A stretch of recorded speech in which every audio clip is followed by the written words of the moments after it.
Building downtown. Building downtown. Building downtown. Hey, it's The Building Downtown. You can follow us on social media at The Building DT. You can follow and subscribe to the show on YouTube, Spotify, iTunes, Google Play, wherever you get your podcasts from. I'm your host, Jason Kelly. You can follow me at JKellyMMA. You can follow my co-host, Kirill Kasatskiy, at Kirill Raps, KRILRAPS. And you can follow my other co-host, Amy Barton, at Ames Bell. So today's guest is a staple in definitely Ontario mixed martial arts, where Kirill and I reside, the province we're in Canada.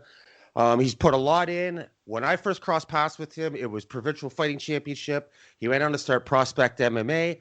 And then he gets into podcasting. When I was covering combat sports, living in Ontario, I got to interview tons of UFC fighters, some of the biggest names in the world. But I always tried to include as many people from Ontario, put shine on people coming up, or even people already in the UFC. And eventually I wanted a show that was a video show with a studio, and I'd have guests like Sam Stout in and all these people. Well, then this guest that we have on today rolls up with this show called Studio 88. And for a second, I got on my Nate Diaz shit. And I had to go, JB Champion, you're taking everything I work for. I'm going to fight your fucking ass. But cooler heads prevailed. The host of Studio 88, the owner of Provincial Fighting Championship, a staple in Ontario mixed martial arts, like I said, Jamie Champion, how you doing? I'm good, brother. How you doing? I'm doing great. I'm glad you're here with us. Like I said, we're going to get into show stuff a little later on because I absolutely love that show. Like I said in the intro, my introduction to you was Provincial Fighting Championships. How did you become a promoter? And you were like, what, your early 30s, 30 years old, something like that when you started that? It was 2013. It was only 6 years ago. So 7 years ago. I'm 41 right now. So I'm terrible at math right now. Yeah, it's I was in my 30s, man. I was in my 30s, early 30s. I stumbled across it just doing smoker shows actually inside gyms, and then a couple of guys approached me and said, "Hey, let's throw some money in and do a professional show." And at the time, I said, "I'll look into it and see what's entailed." Spoke with Ken Hayashi at the time, who was the commissioner of the Ontario Athletic Commission, and yeah, we did 3 events. All 3 were great success, and then my partners at the time, they were like, yeah, they wanted fast money. Promotions is not you don't make money. It's not a huge money-seeking adventure. It's the dream of it is to make a lot of money, but at the end of the day, you got to really grind that out. And I was in for the long haul. I was in for the marathon of it. I said, the money will come. The money, you just got to be committed. You got to be consistent. And you just got to keep putting out a good product. And they were just like, nah. So then I slipped into the amateur scene. I closed the Provincial Fighting Championship, and then I started Prospect Fighting Championship to basically to groom amateur athletes, which I was doing illegally. I was even read the riot act from Hayashi. He said, hey man, you can't do these illegal events. And I was like, well, what's the fine? And he's like, I don't know, $500. I'll write you a check for the year. Leave me alone. You know what I mean? It was like just you need a stepping stone. You need these guys to learn how it is to handle crowds, how it is to fight in a safe environment, which is amateur, to groom them, to develop them, to groom them to be the professional athletes. So the country's missing out on amateur sport for sure, but which just threw me right back into the professional scene because I felt like I was ready. I felt I was more focused. I have a way better team than I did before. And, we were ready, like, hey, we're in for a marathon. You want to do this for the next 5 years and see what happens? And everyone was on the same page. And we just ran with it.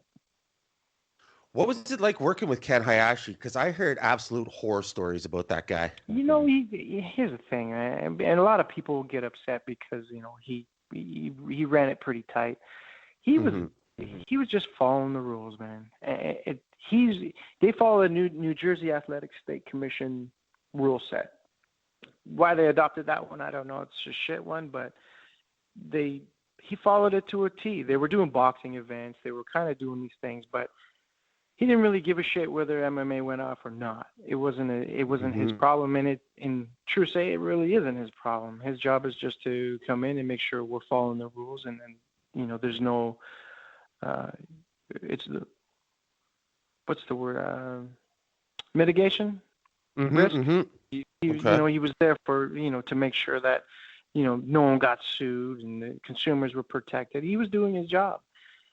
He was hard-headed, but I'm super diplomatic anyway, so it was a matter of just doing everything he said and doing everything by the book, and don't cut any corners and do what you're supposed to do, and see how it worked out. And I didn't mind him. I could call him on his cell phone. I could say, hey, I got a question here. He was always very helpful. But he was an old man, made over $100K a year. Why the hell would he want to do extra work? He's on the no shit. Like, you know what I mean? So I don't blame him. And people were upset. But he did a lot of shitty things, like canceling events and pulling the plug when, our new commissioner now, man, is fantastic. And I literally just got off the phone with him half an hour ago because I'm trying to get him in on a podcast. But there's a lot of steps to do that. So the new commissioner is great. He's all for the sport. He's down for growth, and that's exactly what the province needs for us to grow, because there's so many talented athletes here. I saw Alex Peckergasson, I'm sure you're familiar with him, at BTC 9 in February in Kitchener, and he's working with the commission now, or at least he was then. Have you spoken to him or worked with him at all? As an inspector. Yeah, he's an inspector with the commission.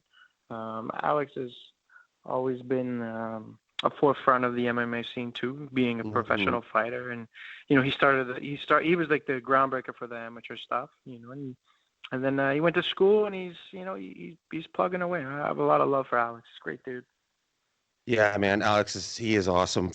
He's the one that set me up to get access to do a bunch of video interviews inside Adrenaline. And I did like a gym special, and I did an interview with Mark and an interview with Sam and an interview with Chris. And I reached out to the gym, and Alex responded to me, and I was like, I wonder how this is going to go. Cause I'm really nobody, right? I'm not Ariel Helwani. And he was like, yeah, come on in. I'll get you anyone you want. I was like, holy shit. And I got there and all the guys are like that. That's the environment in that gym. Yeah. Well, again, the thing with you, Jason, bro, you've always been very professional. You're always, that's one thing I've noticed about you, that, you're very easy to talk to. Those are good. That's a great quality.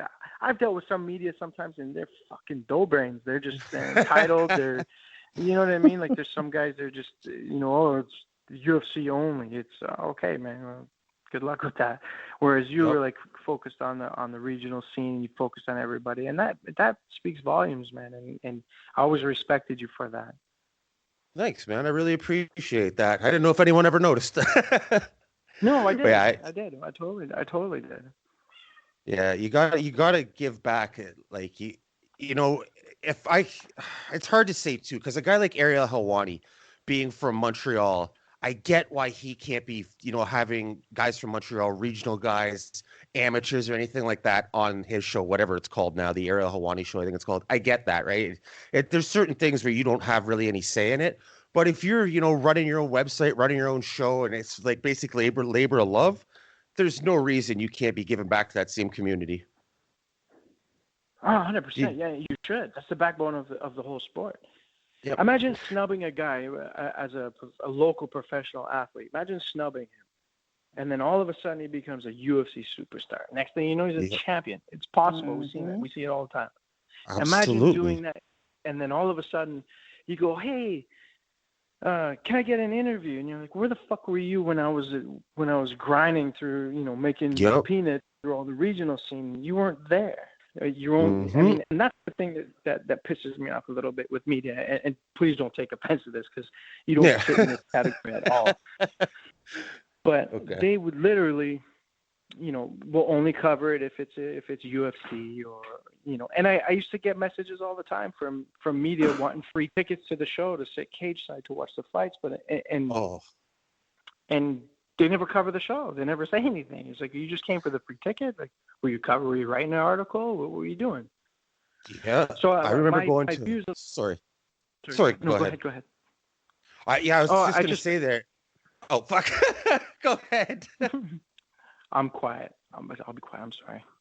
No, I was just gonna say, I go to Bellator events, especially when they be in Ontario, up in like Rama or Windsor, shit like that, and regional shows for damn sure.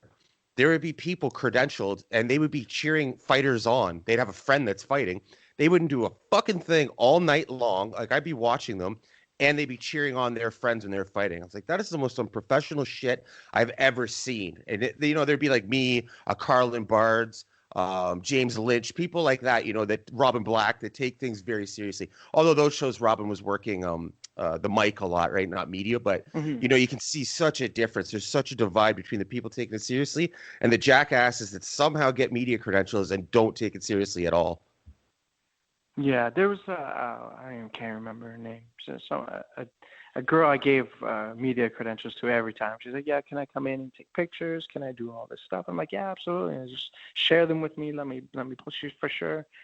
And then like the one event, I put her cage side, which I usually do with media. I give them great seats, and she didn't take a single picture. And when I asked her, I messaged her like after the event. I go, "Hey, do you got any extra? Did you get any good pics? Because like I'm always looking for content." Just crickets, bro. She didn't even respond to me. I was like, that's terrible. Wow. You were just there, like, you came for the free show. It was like, Yep. what? So it actually made me view the media a little bit differently after moving forward. So I would hire a guy that strictly just handled media, and that was his job, was to vet media and to give them media credentials on who they were and what kind of content they put out. And I asked him, and this was actually for the last event, I asked him, I go, "Hey, man, just ask these guys if they can just cover one of the athletes leading up before the fight." I'll give them, I don't care, I'll give them 2 media passes to the fights. And not a problem. I'll sit on cage side. I go, but just go interview one of the fighters fighting on the card. Yeah. Cover the show somehow. Give me something, a little taste of something, so that it shows that you're like invested. And so my media manager, he did his job. He said he was clearing guys and saying, "Hey, like you can't, you're able to do it." But the original misconception was he thought it was supposed to be like multiple news-related stories on the event. And he mentioned it to a female reporter. I can't remember her name. I'm terrible with names. And she she blasted the promotion on Twitter. Was basically saying like the audacity of regional promotions. Who do they think they are, saying that media should cover their show to get media passes, and then all these media. I didn't know about it until someone said, "Hey, man, they're like chewing up the promotion on Twitter," which I don't use Twitter, but so I obviously went to go check it out, and it was like James Lynch. It was all these guys. There was all these people like saying, "Oh, I covered regional before. I've never been asked that."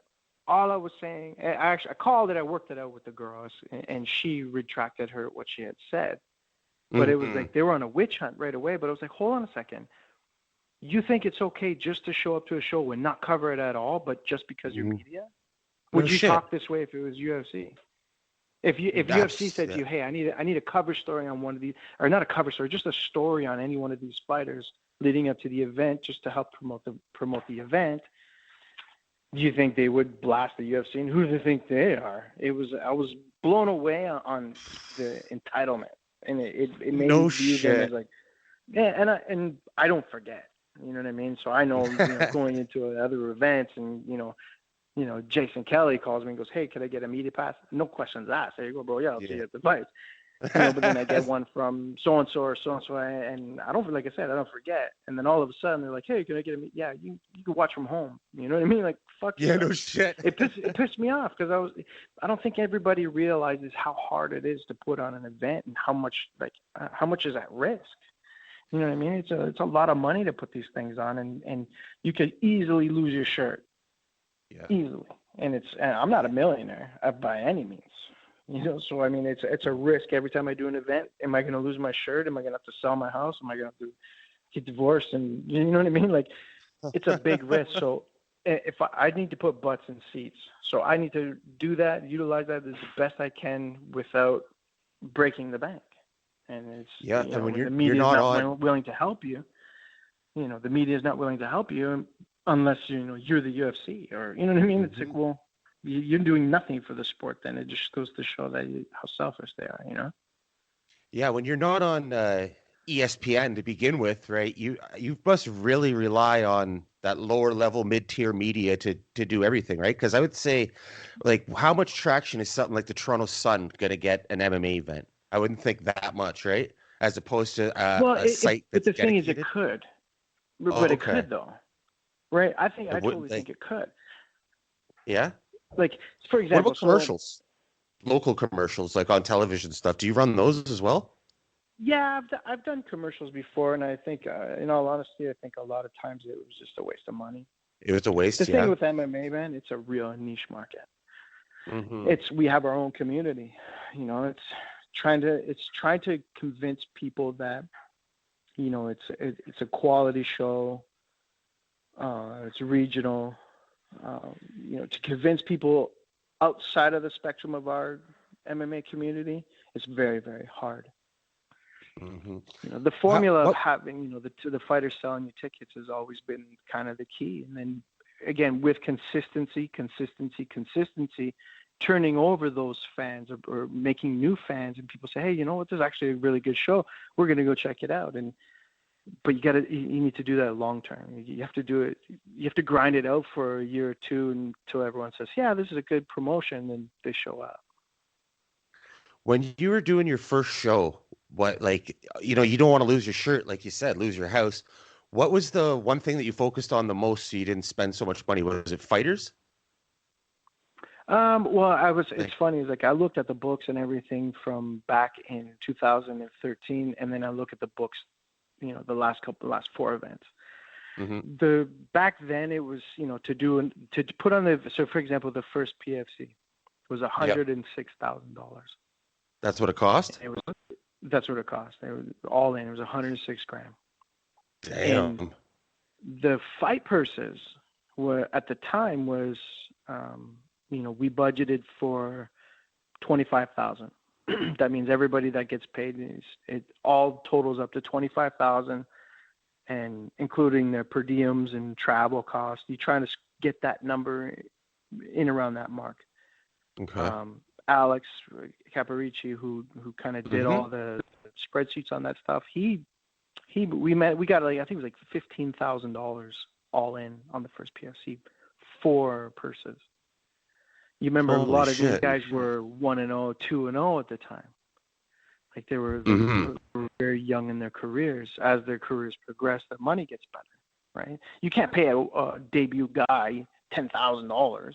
Like I had a fighter in the past, he was 0-2, and he was like, I want to be paid $5,000. You're 0-2. Like, listen, I would love to pay you $5,000. If I'm selling out 10,000 seat arenas, maybe we can have this discussion. But you're 0-2.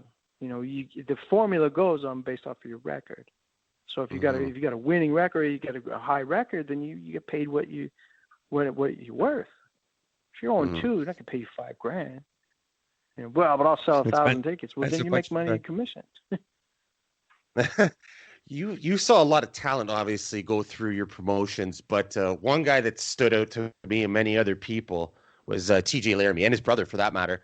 For you, when you were doing scouting, is guys like them or guys like them? Is there something that stands out, like when you're doing your scouting, where you say, like, okay, this is a guy that's a must-have thing early in his career because he's going to go on to do big things?